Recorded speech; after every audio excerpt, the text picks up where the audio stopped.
Hello hello hello के छ brother? ठीक छ ब्रदर ठीक छ के भयो ब्रदर अनि खै मलाई कमेन्टमा अहिले लाइभ आउँदा आर्जेले त तल पिट्छु भनिरहेछ भनिदिरहेको थियो त अनि फ्यानहरूले मेरो बारेमा नि के भनिरहेको रहेछ त फुचे फुचे गरेर कहिले खै लाइभमा त्यही मैले केमा देखेको भने उयसमा यो हिपहप न्युज च्यानलमा के को च्यानलमा हिपहप न्युज च्यानल त्यस्तो नचाहिने त केही नि भनेको छैन जस्तो लाग्यो।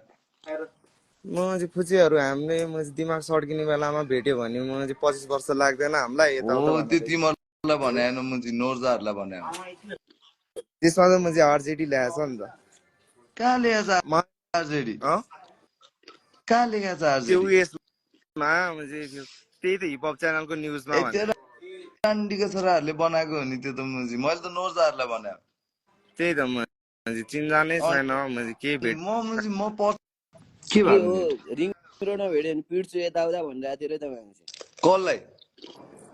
हामीलाई यसो नोर्जाल त पिडा खान्छ होला नि, तिनीहरूले त पिडा खाइहाल्छ नि, नजाल कुरा होइन हाम्रो कुरा हो त्यो लिमिटै क्रस गरेको छ सोध्दा तिनीहरूले। सोध्दा उसँग मलाई केही पनि छैन, उसको होइन ड्रिप पनि मलाई दामी लाग्यो भनिरहेको थिएँ मैले पहिला, मेरो केही पनि छैन उसँग।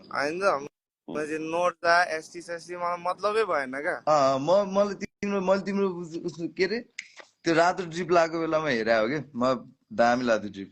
सबिनको रहेछ होइन, ड्रिप सबिनले दिएको रहेछ होइन। दामी दामी दामी अनि ठिक छ, राम्रो छ के किन झर मलाई चाहिँ धेरै दुश्मन चाहिएको छैन क्या, मलाई 2-3 जना दुश्मन मात्र चाहिएको हो कि, अरू सबैजनासँग मिलाउँ भने हो कि मैले। तिमीहरूको त्यो एउटा डङको भाइ फुच्चे एउटा मुजीले ऱ्याग हानेछ नि त, हो त्यसलाई चाहिँ भने अझ मैले मेन त त्यसले त ऱ्याग हानिरहेछ नि मलाई नि मुजी डिस्ट्र्याक्ट निकालेछ ड्याङका ड्याङ। अनि त्यो कुरा हामीसँग जोडेर हुन्छ त तिमीसँग छैन, मैले त्यही त भने त त्यो अब तिमी र त्यो लाइभ गएर हुन्थ्यो नि त त्यसैले। भनेको वाजा भनेको अनि वाजासँग डाइरेक्ट कुरा गर्ने हो नि त मेरो यस्तो हो क्या, डाइरेक्ट कुरा किन गर्ने क्या, ऱ्यापरले ऱ्याप हानौँ न भने के उसँग फेरि पर्सनल कज भएको भए म डाइरेक्ट कुरा गर्थेँ कि, टाइम वेस्ट भएन त नि। अब यसै म उसँग गएर डाइरेक्ट कुरा गर्ने, के कुरा गर्ने क्या, डाइरेक्ट भेटै छैन अहिलेसम्म लाइफमा। सन्दुक देखाएर हामीलाई त मार्ने रे बन्धु कि होइन कि मतलब मैले भनेको देखाएको होइन, देखाएको होइन के भने देखाएको होइन छ त्यतिकै होइन ब्रदर कसैलाई नि हेट छैन के, बरु माया दिन्न होला होइन, तर हेट चाहिँ दिन्न कि मसँग टाइमै छैन क्या बरु त्यस्तो गर्नलाई। 2-3 जना छ होइन, तिनीहरू मरुन्जेलसम्म मेरो दुश्मन हुन्छ क्या राजा। म तिनीहरूलाई कहिले पनि माफी पनि गर्दिनँ होइन, केही पनि गर्दिनँ, त्यहाँभन्दा बढी दुश्मन नि बनाउँदिनँ क्या। जे गरे नि हुन्छ क्या तर हामी चिन्जान गरेको छैन भेटेको छैन बरु चिन्जान गरौँ, बरु चिन्जान गरौँ, राम्रो राम्रो गीत बनाऊँ होइन। अब अहिले त हामीले त्यो बाटो छोडेर आएको होइन त। राम्रोसँग अब के वाजालाई सपोर्ट चाहिन्छ त हाम्रो चाहिँ पर्पलसँग गर्नुको लागि, हामी त्यस्तो खालकै होइन नि त। वाजा आफैले चाहिँ डाइरेक्ट भन्नु सक्छ क्या, धेरै भन्नु सक्छ, मैले केही भन्नु पर्दैन। गाउँबाट आएर यहाँ काठमाडौँमा काम नपाएर लाइभबाट पैसा कमाएर बसिरहे टिकटकतिर। कुन चाहिँ त्यो अर्को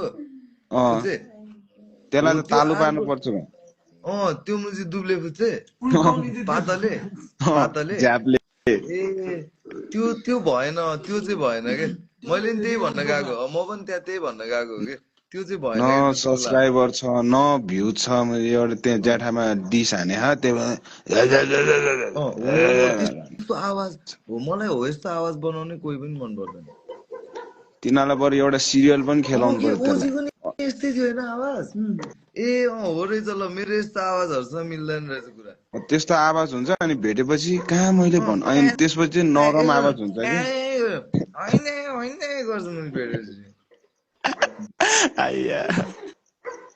आमा रगत होला क्या रणवीर कसमकै राजा होइन।